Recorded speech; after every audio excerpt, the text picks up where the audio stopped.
여러분, 혹시 거울 보실 때 정수리부터 먼저 보시나요?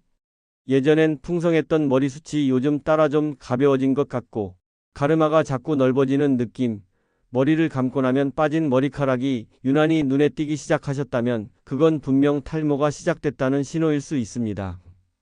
안녕하세요.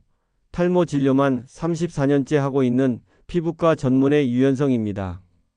오늘은 여러분이 가장 궁금해하시는 탈모의 원인부터 치료, 예방법까지, 특히 50대 이상 중장년층이 꼭 알아야 할 정보만 쏙쏙 골라 알려드리겠습니다. 탈모는요, 단순히 머리카락만 빠지는 문제가 아닙니다. 자신감, 사회생활, 심지어는 정신 건강까지 영향을 줄 수 있는 복합적인 건강 문제입니다. 그리고 50대 이후에 시작되는 탈모는 젊을 때와는 다르게 진행 속도도 빠르고 되돌리기도 쉽지 않죠. 하지만 너무 늦었다고 생각하실 필요는 없습니다. 왜냐하면 지금 이 시점이야말로 조기 대응의 골든타임이기 때문입니다. 실제로 제 진료실을 찾는 환자분들 중 다수는 정수리가 훤해졌어요, 갑자기 숱이 빠졌어요 하시지만 초기 탈모일 때 발견하면 충분히 관리가 가능합니다. 그리고 가장 중요한 건 내 탈모가 어떤 유형인지 정확히 알아야 올바른 치료 방법을 찾을 수 있다는 점입니다. 예를 들어볼까요? 중년 남성 A씨는 정수리부터 머리가 빠져가고 있었고, 여성 환자 B씨는 가르마가 점점 넓어져 오셨는데요. 진단 결과 두 분 다 안드로겐성 탈모였지만 남성과 여성의 탈모 진행 양상과 치료법은 완전히 다릅니다. 이런 차이를 모른 채 인터넷에서 본 샴푸 하나만 믿고 버티다가는 소중한 모낭을 잃을 수 있습니다. 오늘 영상에서는 이처럼 탈모의 다양한 유형, 내 탈모가 진행형인지 아닌지 구분하는 자가 진단법, 효과가 입증된 치료법은 무엇이고 어떤 방법이 나에게 현실적인 대안인지, 그리고 돈은 얼마나 드는지까지 냉정하고 현실적으로 알려드리겠습니다. 요즘 같은 시대, 탈모는 숨겨야 할 고민이 아니라 관리 가능한 피부 질환입니다. 어떻게 대처하느냐에 따라 결과는 완전히 달라지죠. 혹시 지금도 거울을 보며 내가 진짜 탈모일까? 고민하고 계신다면 이번 영상이 당신의 마지막 탈모 고민이 되길 바라며 준비했습니다. 좋아요와 구독 버튼은 여러분의 모근을 향한 작은 응원이 됩니다. 지금 바로 눌러주시고 본격적으로 이야기 시작해 보겠습니다. 혹시 이런 생각 해보신 적 있으신가요? 이 나이에 머리 빠지는 게 당연한 거 아니야? 머리숱 좀 줄어든 게 무슨 큰일이람. 비싼 약 바른다고 다시 나겠어? 네, 실제로 많은 50대 분들이 탈모가 시작돼도 그냥 넘기십니다.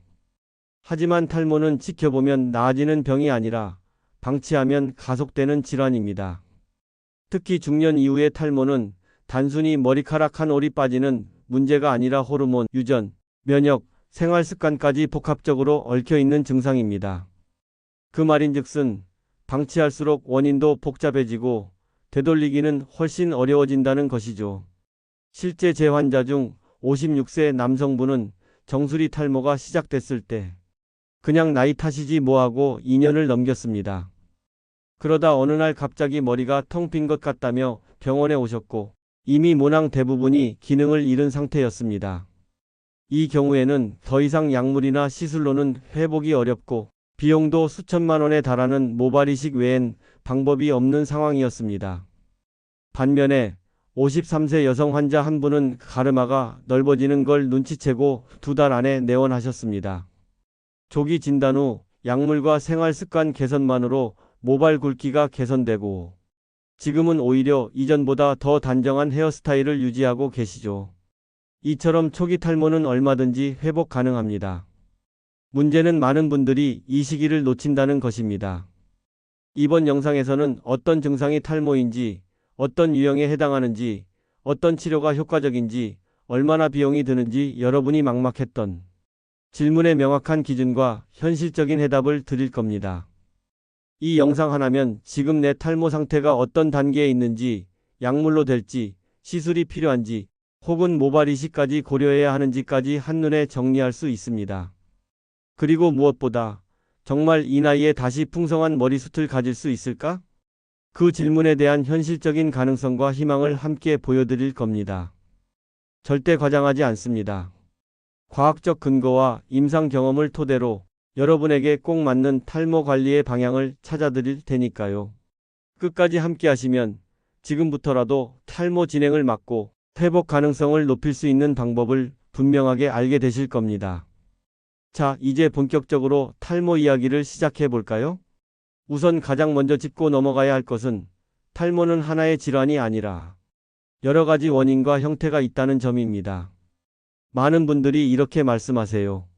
그냥 유전이잖아요. 머리 빠지면 다 거기서 거기 아닌가요?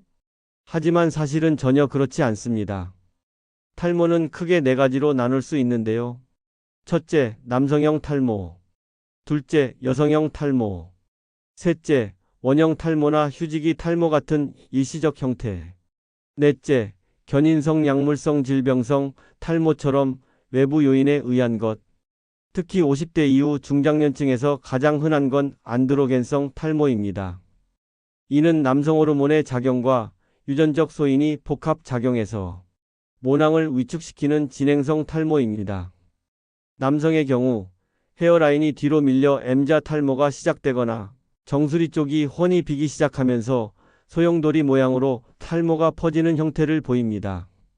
여성의 경우 가르마가 점점 넓어지고 전체적으로 모발이 가늘어지며 정수리 중심의 모발 밀도가 줄어드는 양상을 보이죠. 그런데 여기서 중요한 건 남성과 여성은 똑같은 안드로겐성 탈모라도 진행 양상도 다르고 치료법도 완전히 다르다는 점입니다. 여성에게 남성용 치료제를 쓰면 오히려 역효과가 날 수 있고 남성은 바르는 약만으로는 충분치 않을 수도 있습니다. 즉, 내가 어떤 유형인지 정확히 아는 것이 탈모 치료의 첫걸음입니다. 또 하나, 이런 질문도 많으시죠. 머리숱이 빠지는 게 꼭 탈모는 아니잖아요? 맞습니다. 일시적으로 빠질 수는 있어요. 예를 들어 큰 수술 후나 극심한 스트레스 이후 휴지기 탈모가 생기기도 합니다. 이건 수개월 내로 회복되기 때문에 너무 겁먹을 필요는 없습니다. 하지만 문제는 대부분의 분들이 이걸 그냥 잠깐 빠지는 거겠지 하고 넘긴다는 거예요. 그런데 그 시점이 이미 안드로겐성 탈모의 초기일 수도 있다는 사실 알고 계셨나요? 초기 탈모는요, 모발이 갑자기 빠지기보다는 조금씩 가늘어지고 솜털처럼 연모화되며 모낭의 수명이 줄어드는 식으로 서서히 진행됩니다. 즉, 눈에 띌 정도로 빠졌을 땐 이미 되돌리기 어려운 단계일 수 있다는 겁니다. 여기서 또 많이 오해하시는 게 하나 있죠. 샴푸 잘 쓰면 괜찮아지지 않나요? 물론 두피 청결은 중요합니다. 하지만 탈모는 피지나 각질의 문제가 아니라 모낭 자체의 퇴화 문제입니다. 샴푸로 모낭을 되살릴 수는 없습니다. 샴푸는 어디까지나 보조적일 뿐 탈모를 근본적으로 치료하진 못해요. 그럼 이런 의문이 생깁니다. 탈모는 나이 들면 다 생기는 거 아냐? 맞는 말이기도 하고 틀린 말이기도 합니다. 노화로 모발이 줄어드는 건 자연스러운 현상이에요. 하지만 탈모는 노화보다 더 급격하고 비정상적인 모발 손실입니다. 즉, 일반적인 노화와 질환으로서의 탈모는 구분해야 합니다. 그리고 여성분들 중엔 폐경기 지나니까 머리 빠지더라, 그거 어쩔 수 없지 하고 포기하는 경우도 많아요. 하지만 폐경기 이후 호르몬 변화로 인한 여성형 탈모는 약물 치료나 생활 습관 개선으로 충분히 완화시킬 수 있습니다. 이제 질문을 하나 드려볼게요. 여러분은 지금 어떤 유형의 탈모를 겪고 계신가요? 아직 확신이 없으시죠? 괜찮습니다. 다음 단계에서는 초기 탈모의 자가 진단법과 진행 정도를 파악하는 방법, 그리고 각 탈모 유형별로 어떤 치료를 선택해야 하는지 구체적으로 안내해 드릴게요. 지금까지의 내용, 혹시 내가 알고 있던 탈모 상식과 좀 달랐나요? 그렇다면 오늘 이 영상이 꼭 필요했던 이유입니다. 자, 이제 탈모가 겉으로만 보이는 문제가 아니라 우리 몸 안에서 어떤 일이 벌어지고 있는지 알아볼 시간입니다. 먼저 이런 질문부터 드려볼게요. 머리카락은 왜 빠지는 걸까요? 단순히 나이가 들어서 아니면 유전이라서 그런 이유도 있지만 실제로는 모발 하나하나의 생명 주기가 망가지는 것에서 시작됩니다. 모발은 성장기, 퇴행기, 휴지기라는 사이클을 거칩니다. 건강한 사람의 경우 약 85에서 90%의 머리카락이 성장기에 있어요. 즉, 계속 자라고 있는 상태죠. 그런데 탈모가 생기면 어떤 일이 벌어질까요? 모발이 성장기에 머무는 시간이 짧아지고 빠르게 퇴행기에서 휴지기로 이동하면서 모낭이 점점 작아지고 결국엔 활동을 멈추게 됩니다. 특히 안드로겐성 탈모의 경우 문제의 핵심은 DHT라는 물질입니다. DHT는 남성 호르몬인 테스토스테론이 5알파 환원 효소라는 효소에 의해 변환된 형태인데요. 이 DHT가 두피의 모낭에 침투하면 마치 독성물질처럼 작용해 모낭을 위축시키고 기능을 떨어뜨립니다. 결과적으로 처음에는 머리카락이 점점 가늘어지면서 연모화되고 그 다음엔 성장이 멈추고 결국에는 모근이 사라지면서 털이 아예 나지 않게 되는 거죠. 한마디로 말하면 탈모는 모낭이라는 모발의 공장이 서서히 폐업하는 과정입니다. 예를 하나 들어볼게요. 55세 남성 환자분이 정수리 탈모로 내원하셨어요. 현미경 검사로 모낭을 들여다보니 굵고 튼튼한 모발은 거의 없고 가늘고 짧은 솜털 같은 연모가 대부분이었습니다. 이건 이미 DHT의 공격을 받아 모낭이 위축됐다는 증거죠. 하지만 이분이 1년 전만 해도 사진에서 보이듯 숱이 꽤 있었거든요. 무슨 일이 있었던 걸까요? 그 사이에 진행성 탈모가 모낭 하나하나를 조용히 잠식해버린 겁니다. 그게 바로 눈치채지 못할 정도로 서서히 일어나는 탈모의 무서움입니다. 그렇다면 여성은 다를까요? 여성형 탈모도 유사한 작용을 하긴 하지만 DHT의 영향보다는 호르몬 변화, 특히 에스트로겐 감소가 주요 원인입니다. 폐경기를 전후해 여성 호르몬이 줄면서 모낭의 성장 주기가 흐트러지고 전체적인 모발 밀도가 떨어지게 되는 거죠. 여성의 탈모는 이마 라인보다는 정수리 부위가 얇아지며 가르마가 넓어지거나 포니테일 두께가 줄어드는 식으로 진행됩니다. 자, 여기까지가 내부 생리작용 중심의 설명이었고요. 조금 더 쉬운 비유로 풀어볼게요. 머리카락이 자라는 모낭을 하나의 작은 화분이라고 생각해 보세요. 성장기에는 꽃이 쑥쑥 자라나듯 모발도 건강하게 자랍니다. 그런데 DHT나 스트레스, 영양 부족 같은 문제들이 생기면 화분에 물이 안 들어가고 뿌리가 약해지는 상황이 되죠. 그 결과 잎이 시들듯 모발도 힘을 잃고 얇아지고 결국 떨어집니다. 그리고 그 화분이 다시 살아나기까지는 물, 영양, 햇빛, 즉 약물, 치료, 생활습관이라는 회복 요소가 필요하죠. 그런데 한 가지 주의하셔야 할 점이 있습니다. 모낭은 일정 시점 이후 되살릴 수 없습니다. 즉, 일정 기간 이상 기능을 잃은 모낭은 아예 사라져버리기 때문이죠. 그래서 탈모는 얼마나 빨리 조치를 취하느냐가 가장 중요한 겁니다. 시간이 곧 모근입니다. 또한 우리가 스트레스를 심하게 받을 때 원형 탈모가 생기기도 하죠. 그건 면역체계가 갑자기 모낭을 적으로 인식해서 공격하는 자가면역 탈모입니다. 즉, 탈모는 단순히 머리카락만 빠지는 게 아니라 몸 안에서 일어나는 호르몬 면역세포 기능의 혼란이라는 걸 이해하셔야 합니다. 이제 여러분도 감이 오시죠? 겉으로 보기엔 그냥 빠지는 머리카락이지만 그 안에선 호르몬, 효소, 혈류, 모낭 주기까지 복잡한 작용이 얽혀 있다는 사실. 실제 진료실에서 마주한 두 분의 사례를 소개해 드릴게요. 두 분 모두 50대 중반이었고 탈모 증상도 비슷해 보였지만 원인과 치료 방향은 완전히 달랐습니다. 먼저 56세 남성 김모 씨의 이야기입니다. 직장 생활을 오래 하셨고 평소 스트레스도 많은 편이셨죠. 정수리가 좀 혼해진 것 같긴 한데 나이 탓이겠지요 하시며 오셨는데 진단해보니 이미 모낭 위축이 꽤 진행된 안드로겐성 탈모 3단계였습니다. 정수리 부위의 모발은 대부분 연모화돼 있었고 현미경상으로도 건강한 굵은 모발이 거의 보이지 않았어요. 김 씨는 그동안 바르는 탈모 샴푸만 사용해왔고 약물 치료나 병원 진단은 한 번도 받아본 적이 없었습니다. 결과적으로 약물 치료만으로는 큰 개선을 기대하기 어려운 상태였고 모발 이식을 적극 고려해야 하는 상황이었습니다. 치료를 미뤄온 2년이라는 시간이 모낭을 되살릴 수 없는 지경까지 만들었던 거죠. 반면 52세 여성 이모 씨는 정반대의 경우였습니다. 그녀는 평소보다 머리를 묶을 때 묶이는 머리 양이 확 줄었다는 걸 느끼고 2개월 만에 바로 병원을 찾았습니다. 정수리 가르마 부위의 모발이 조금 가늘어지고 있었고 폐경 전후의 호르몬 변화에 의한 여성형 탈모 초기로 진단됐습니다. 다행히 모낭 기능은 대부분 유지되고 있었고 미녹시딜 외용제와 비오틴 보충제 그리고 생활습관 교정으로 6개월 후에는 모발 굵기와 숱 모두 개선되는 결과를 얻었습니다. 이 두 사례는 탈모의 시기별 대응이 얼마나 다른 결과를 만들어내는지 잘 보여줍니다. 단지 빠지는 양이 문제가 아니라 언제, 어떤 상태에서 어떻게 대응하느냐가 핵심입니다. 그리고 탈모는 겉으로 보기엔 비슷해 보여도 정확한 진단 없이는 절대 같은 치료로 해결되지 않습니다.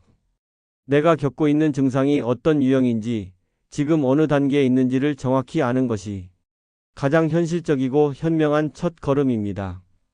어떻게 해야 탈모를 막을 수 있을까요? 진료실에서 가장 많이 듣는 질문 중 하나입니다. 여러분도 똑같은 고민을 하고 계시겠죠? 정답은 의외로 단순합니다. 내가 할 수 있는 것부터 꾸준히 실천하는 것. 탈모는 결국 지속적인 관리가 가장 중요한 병입니다. 지금부터 제가 50대 중장년층에게 꼭 권하는 3가지 탈모 관리 핵심 루틴을 알려드릴게요. 첫 번째, 생활습관 루틴. 밤 10시 이후 내 두피에게 휴식을 주세요. 모발 재생은 밤 10시에서 새벽 2시에 가장 활발히 일어납니다.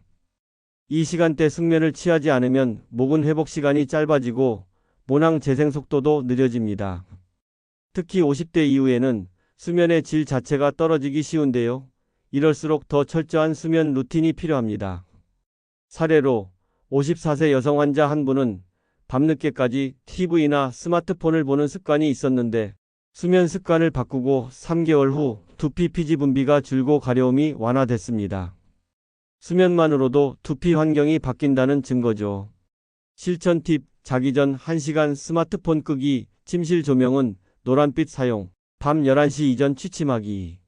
두 번째, 두피 루틴 하루 한 번, 두피에 맞는 세정이 기본입니다. 많은 분들이 탈모 샴푸에만 의존하거나 반대로 두피에 자극할까봐 며칠에 한 번만 머리를 감습니다. 하지만 두피는 피부보다 더 민감한 조직입니다.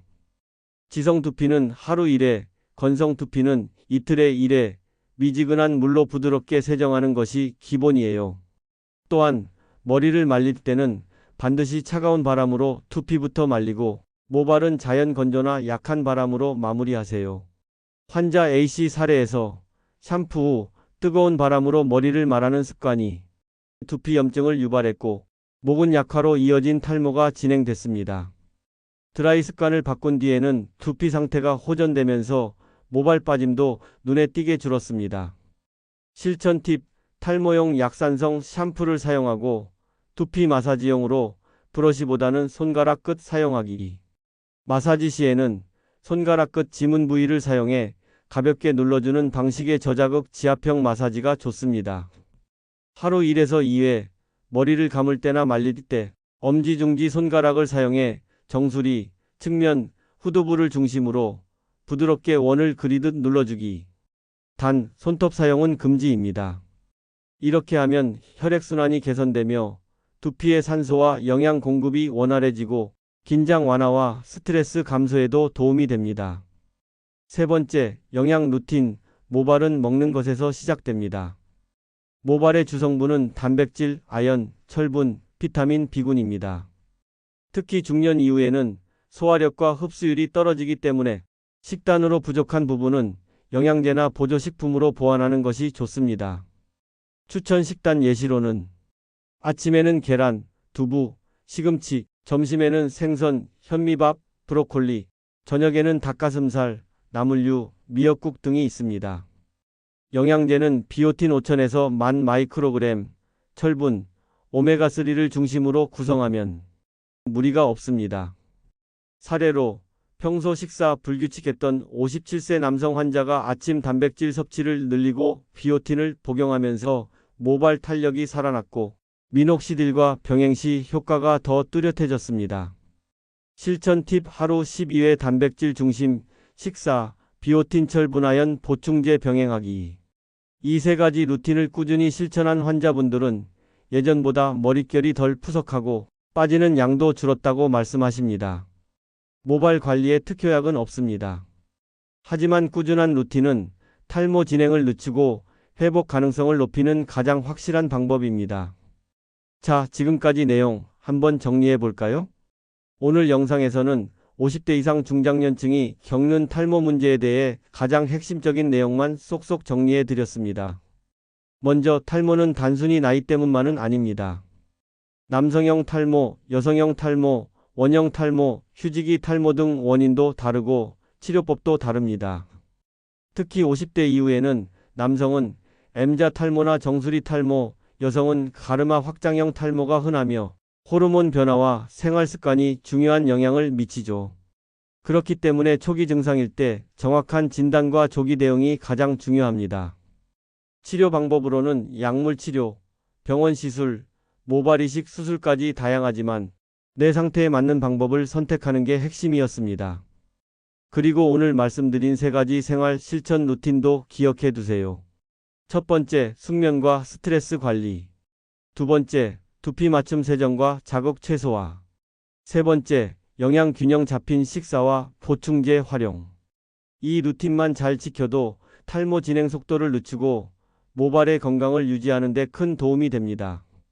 지금까지 보셨다면 여러분은 이미 탈모를 관리할 준비가 되어 있는 분입니다.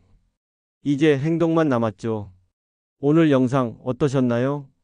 아마 지금쯤은 이게 그냥 나이 탓이 아니었구나. 탈모도 조기에 대처하면 바꿀 수 있구나. 이렇게 느끼셨을 겁니다. 탈모는 겉으론 사소해 보여도 속으로는 자존감과 생활에 큰 영향을 미치는 문제죠. 그리고 무엇보다 방치할수록 돌이키기 어려워진다는 것 꼭 기억하셨으면 합니다. 하지만 희망도 분명히 있습니다. 제가 지금까지 진료했던 수많은 중장년 환자분들 중 초기 대응으로 정수리를 되살리고 자신감을 되찾은 분들이 정말 많거든요. 당신도 분명 그렇게 되실 수 있습니다. 지금 이 영상이 그 첫걸음이 되었기를 바랍니다. 이도현 피부과 전문의였습니다. 도움이 되셨다면 지금 좋아요와 구독 버튼 눌러주세요. 그게 여러분의 모근을 살리는 가장 빠른 클릭일지도 모릅니다. 오늘도 당신의 모발과 자신감을 응원합니다. 감사합니다.